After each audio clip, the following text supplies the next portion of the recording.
So, Tom and Phillips, this week you and Aoife co-starred in a lovely Let's Play of Unravel on our channel. It's a very nice video. Thank you for saying so. You're more than welcome. In it, you touched on whether or not you can really count Unravel as an indie game, seeing how it's being published by EA. I just wanted to talk a little bit more about that. What do you think? I think Unravel, for many people, could be a great push for them to look like they're making an indie game. It's certainly got the aesthetic of an indie game, it's certainly got the cute main character, and bless him, the guy who came up on stage last year, the creator, he was weeping because he was so happy that he was able to present and show the world on the world's biggest gaming stage this tiny little project that he'd made himself. So there's that. However, it's also being pushed out and published by one of the biggest gaming companies in the world. Right, yeah. I don't know, I find the definition of indie now is so, the lines are so blurred that the term itself is starting to lose a bit of meaning. Does it mean, for example, that a game has been made by a guy who sits at home, living on the breadline, eating pot noodles, making it all by himself? Or can it mean larger projects? Grow Home from Ubisoft Reflections is one, and in some ways Unravel from EA is very similar. They're games which have been made by a small team, pushed out by a larger company. Ubisoft also made Child of Light, and that was made by Ubisoft Montreal. Well, they founded Valiant Hearts They effectively founded their own little studio in order to make that idea happen. Because I was going to bring this game up as an example, because I feel like indie is now more of a catch-all term for a certain sensibility of a game. I don't necessarily think when people see a game, they don't say, that looks interesting, would I call that indie? I'm going to see how it was published. They look at it and go, whoa, look at that indie game, you know? Like, I think you can be part of a bigger entity. Like, what were they called? It was something Battery, who made Unpleasant Horse. They were a little, Fourth and Battery, I think it was. They were a little subsidiary of PopCap before it got bought by EA, so it was kind of like an indie of an indie. And personally, I just feel like, you know an indie game when you see one. And I don't know. But I mean, Unravel looks like an indie game, and yet it's being pushed out by EA. So it's a stealth indie game. Well, some people in this office, including Christian Donlan, who has a dark heart, as we all know, but he says, and maybe quite correctly, that this is a game which is being deliberately pitched as an indie game because of its aesthetic. And EA has looked at this and thought, of course we're going to sign this game because it looks like an indie game and it's going to appeal to people who like this kind of thing. And, they're a business, they want to make money, and they've obviously identified it as something which deserves to be pushed out into the world and published, and great. But they are also looking at it maybe with the eye to saying, this is an indie game, which is going to reinforce our kind of tarnished street cred with the gamers. Sure. I mean, do you think it will be that sensibility will be diminishing anyone's enjoyment of Unravel? Because it looks like a really fun game, and you guys seem to have fun playing it. I had fun playing it. It's really sweet. Do you think there are people out there though who are going to poo-poo it because it's being published by? Yeah, probably. Yeah, because it's on Origin and it's not on Steam. Okay. Okay.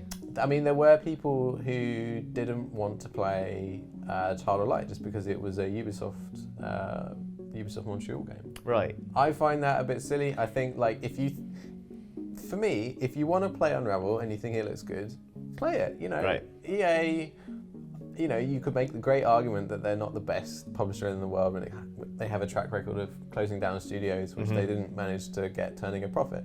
But at the same time, it's a game that arguably you should want to support because if it looks like you're going to enjoy it, then why not play it? And it seems silly to boycott it for some kind of reason. I mean, I'd certainly say that anyone who didn't play Child of Light because it was published by Ubi Montreal is an idiot, because that game is fantastic. But so here's a question: at what point does an indie get so big that we can't call it an indie anymore? Because obviously, like Mike Bithell has talked endlessly about what it is to be indie and whether it's a useful term to be an indie developer or not.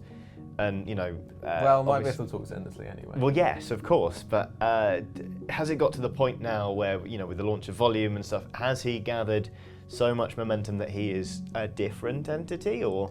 So, ignoring my Bithell, I think that, bless him, I think that the thing with indie as a term is that it comes from a time when real indie, back when the term was first sort of coined and made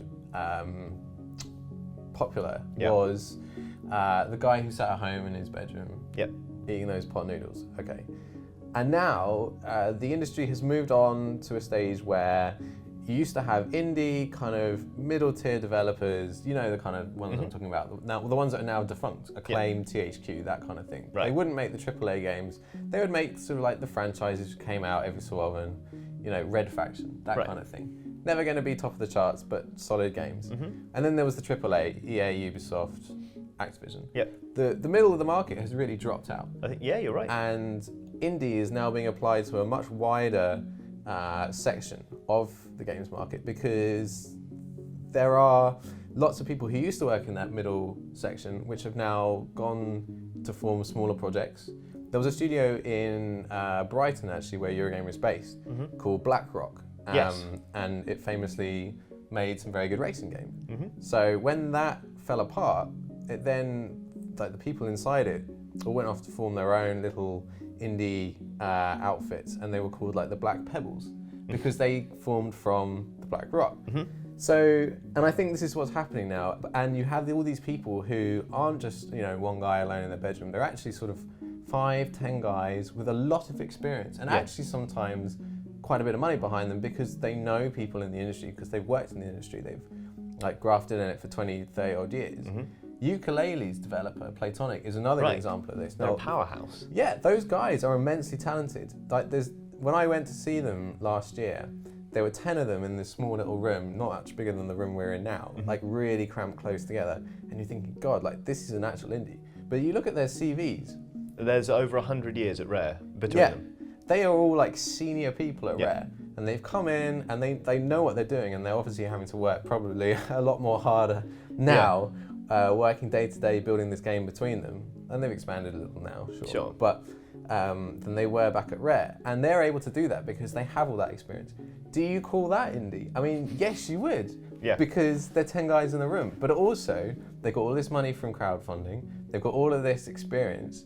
So the lines are blurred, and I just don't think indie as a term means what it once did.